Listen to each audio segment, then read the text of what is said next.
आवाज सत्याचा, अन्याय अत्याचार भ्रष्टाचार विरुद्ध लढणारे महाराष्ट्रातील एकमेव news channel Lokprashna news Maharashtra. Parbhani येथे घडलेल्या सोमनाथ सूर्यवंशी केस प्रकरणात लोकनेते विजय वाकोडे यांच्या मार्गदर्शनाखाली निघाला परभणी ते मुंबई मंत्रालय असा सोमनाथ सूर्यवंशी यांच्या कुटुंबासह भीमसैनिकांचा लॉंग मार्च। जय भारत जय संविधान। मी प्रवीण कुमार काकडे व आपण बघत आहात लोकप्रश्न न्यूज महाराष्ट्र।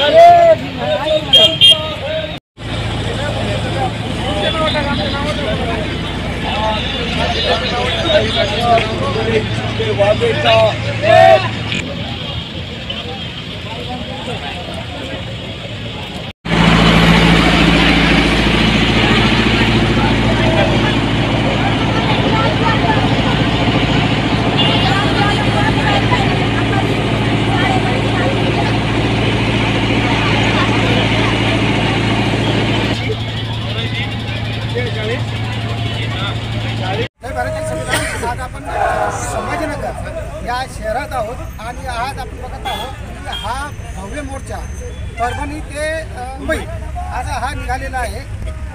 हा कशाच्या संदर्भात आहे आणि आज प्रजासत्ताक दिवस असताना या लोकांना परभणी ते मुंबईपर्यंत पायी जाण्याची काय गरज लागली हे आपण जाणून घेऊ।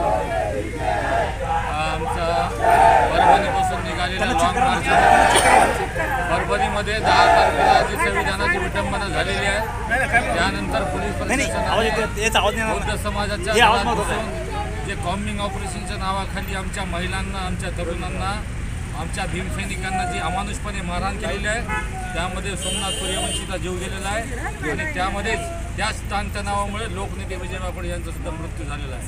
आम्ही 32 दिवस परभणीमध्ये न्याय मागितला बसून धरणे आंदोलने केली पण प्रशासनाने आमच्याकडे लक्ष दिलं नाही म्हणून आम्ही 17 तारखेला परभणीहून मुंबईकडे लॉंग मार्च काढलेला आहे।